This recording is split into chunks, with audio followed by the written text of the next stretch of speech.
ఈ మధ్యకాలంలో చాలా వింటున్నాం.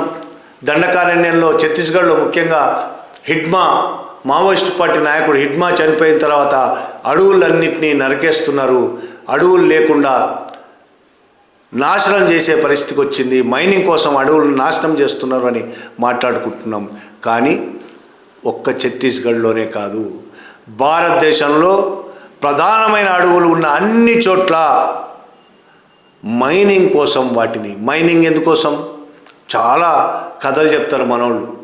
అభివృద్ధి జరగాలంటే మైనింగ్ జరగాలి, బొగ్గు కావాలి, అభివృద్ధి కోసం బొగ్గు కావాలి, బొగ్గు కావాలంటే మైనింగ్ జరగాలి, అభివృద్ధి కోసం అబ్రకం కావాలి, అబ్రకం కావాలంటే మైనింగ్ జరగాలి, అభివృద్ధి కోసం ఇంకా అనేక ఖనిజాలు కావాలి, వాటి కోసం మైనింగ్ జరగాలి, ఆ మైనింగ్ అడవుల్లో జరగాలి. ఎందుకంటే అడవుల భూగర్భంలో ఖనిజాలు ఉన్నాయి, బొగ్గు ఉన్నది, రకరకాల ఖనిజాలు ఉన్నాయి, అత్యంత విలువైన ఖనిజాలు ఉన్నాయి.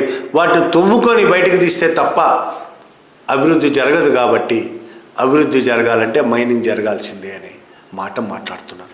అట్లా భారతదేశంలో ఛత్తీస్గఢ్లో మనం ఈ మధ్యకాలంలో రోజు వింటున్న బస్తర్ అడవుల్లో జరుగుతున్న మైనింగ్ కావచ్చు, మావోయిస్టులను నాశనం చేసి, మావోయిస్టులు ఉన్నంతకాలం దాన్ని అడ్డుకున్నారు, ఇప్పుడు వాళ్ళని నాశనం చేసి జరుపుతున్న మైనింగ్ కావచ్చు, ఛత్తీస్గఢ్లోనే చాలా కాలంగా సాగుతున్న హస్దేవ్ అడవులు, అక్కడ మావోయిస్టులు లేరు. నిజం చెప్పాలంటే ఛత్తీస్గఢ్లోని ఇంకొక పార్ట్ మావోయిస్టులు ఏం లేరు అక్కడ. హస్దేవ్ అడవులు, అడవి ప్రాంతాన్ని అదానీ బొగ్గు కోసం తవ్వుతున్నారు.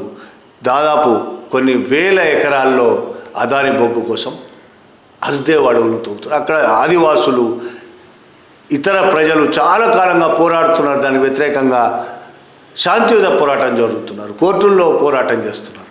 కానీ అక్కడ హస్దేవ్ అడవుల్లో కూడా చాలా పెద్ద ఎత్తున మైనింగ్ కోసం తవ్వకాలు జరుగుతున్నాయి.